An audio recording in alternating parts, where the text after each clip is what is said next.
சாதாரண தண்ணி, அதுல என்ன அவ்வளவு பணமா கிடைக்கும்? யோ, சாதாரண தண்ணியா? உலக தமிழர்கள் அனைவருக்கும் வணக்கம், சலாம். தண்ணீருடைய அத்தியாவசியமும் அவசியமும் என்ன அப்படிங்கிறத அதுல பாதிக்கப்பட்டு பஞ்சத்துல இருந்து பத்னியில இருந்தா மட்டும்தான் தெரியும். எண்ணற்ற மக்கள் உலக அளவுல தண்ணீருக்காக மிகப்பெரிய அளவுல போராட்டம் நடத்திட்டு இருக்காங்க. அதற்கு உண்டான கஷ்டங்களை அனுபவிச்சுட்டு இருக்காங்க. அந்த கஷ்டம் நம்ம வாழக்கூடிய இந்தியாலையும் ஒரு சில பகுதிகள் இருக்கு. அதுவும் நம்ம ஸ்டேட்டை எடுத்துக்கிட்டோம் அப்படின்னா தமிழ்நாட்டுல தண்ணீருக்கு உண்டான தேவைகளும் பஞ்சங்களும் கொஞ்சம் கொஞ்சமா அதிகரிச்சுட்டு வருது. அதுல ஒண்ணுதான் இப்ப நான் சொல்ல போற ஒரு விஷயம். சேலத்துல மாநகராட்சி இனிமே தண்ணீர் வழங்காது அங்க இருக்கக்கூடிய மக்களுக்கு. அப்ப யாரு வழங்குவா அப்படின்னா இந்த சியூஸ் நிறுவனம் தான் வழங்கும். கவர்மெண்ட் தனியார் மையத்துக்கிட்ட தண்ணியை ஒப்படைச்சிட்டாங்க. இந்த தண்ணி தனியார் மையத்துக்கு போகும்போது எண்ணற்ற பிரச்சனைகளை ஃபேஸ் பண்ணோம் அப்படின்னா தனியார் வைக்கிறது தான் சட்டம்.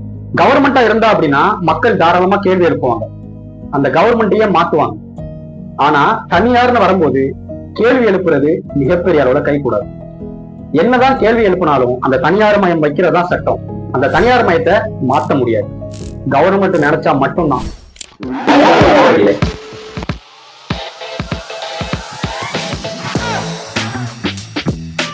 சேலத்துல பைப்லைன் போட்டு இந்த சியூஸ் அமைப்பு ஒர்க்கை ஸ்டார்ட் பண்ணிட்டாங்க.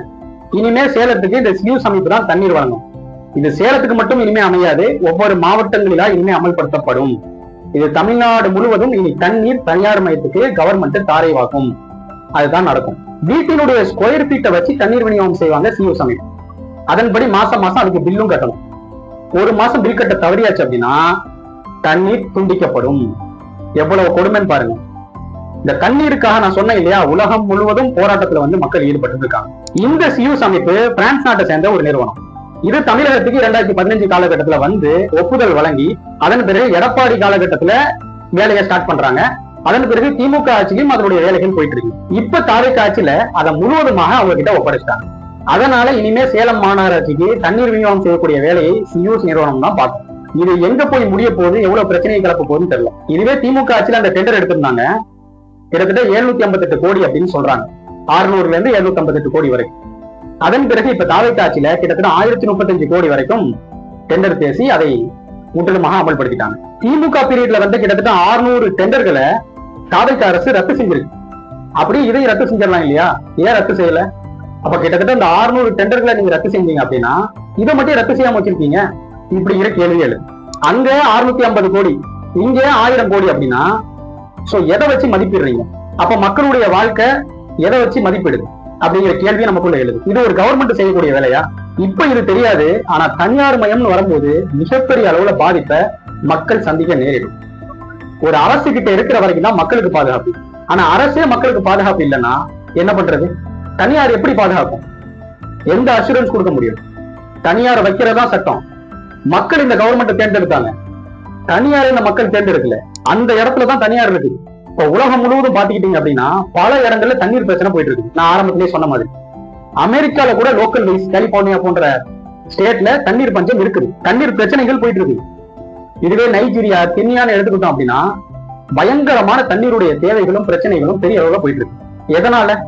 தண்ணீரையும் சரி, மருத்துவத்தையும் சரி, கல்வியையும் சரி இலவசமா கொடுக்கணும். மருத்துவமும் கல்வியும் இந்தியாவில இலவசமா இருக்குது கவர்மெண்ட்ல. ஆனா தண்ணீர், இதுதானே இங்க மிகப்பெரிய ஒரு கேள்வி. இதுவே துர்க்மெனிஸ்தான், பின்லாந்து, அப்புறம் கியூபா போன்ற நாடுகள்ல தண்ணீர் அந்த மக்களுக்கு ஃப்ரீயா வழங்கப்படுது. அந்த கவர்மெண்ட் அந்த மக்களை நேசிக்குது. கல்வியும் இலவசமா கொடுக்குறாங்க, மருத்துவமும் இலவசமா கொடுக்குறாங்க, தண்ணீரும் இலவசமா கொடுக்குறாங்க.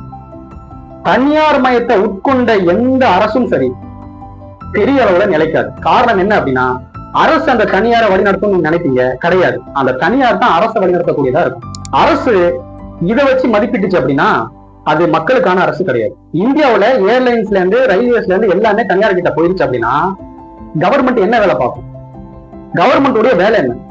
அப்ப தமிழ்நாட்டிலும் இது அரங்கேறுது அப்படின்னா இந்தியாவுக்கு மட்டும் இல்ல, உலகத்துக்கே ஒரு முன்மாதிரியா இருக்கக்கூடிய ஒரு ஸ்டேட் அப்படின்னா தமிழ்நாடு. கிட்டத்தட்ட சிங்கப்பூரையே தூக்கி சாப்பிட்டோம் அப்படின்னு நம்ம சொல்லலாம். அப்படி இருக்கக்கூடிய தமிழ்நாட்டுல இப்படியான விஷயங்கள் கொஞ்சம் கொஞ்சமா அரங்கேறுது அப்படின்னா இப்ப பெருசா தெரியாது. பின்னாடி இந்த தண்ணியால பாதிக்கப்பட்டு மக்கள் வீதியில நிற்கும் போது இந்த கவர்மெண்ட் அவங்களுக்கு உண்டான என்ன பதில் சொல்லும்? சோ இந்த சியூஸ் அமைப்பு பல போராட்டங்களை சந்திச்சிருக்கு.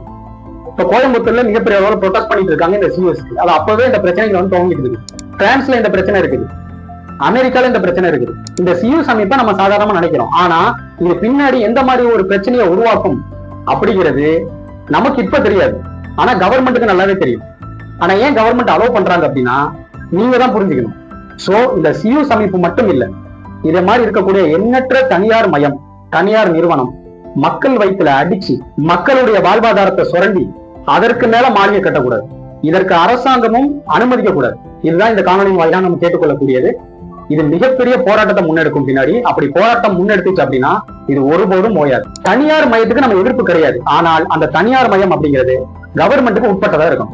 கவர்மெண்ட்டையே தூக்கி சாப்பிடுற அளவுக்கு இருந்துச்சு, மக்கள் வயிற்றுல அடிக்கக்கூடியதா இருந்துச்சுன்னா அந்த தனியார் மயம் மட்டும் இல்ல, அதற்கு உடந்தையா இருக்கக்கூடிய கவர்மெண்ட்டும் அழிந்து போகும்.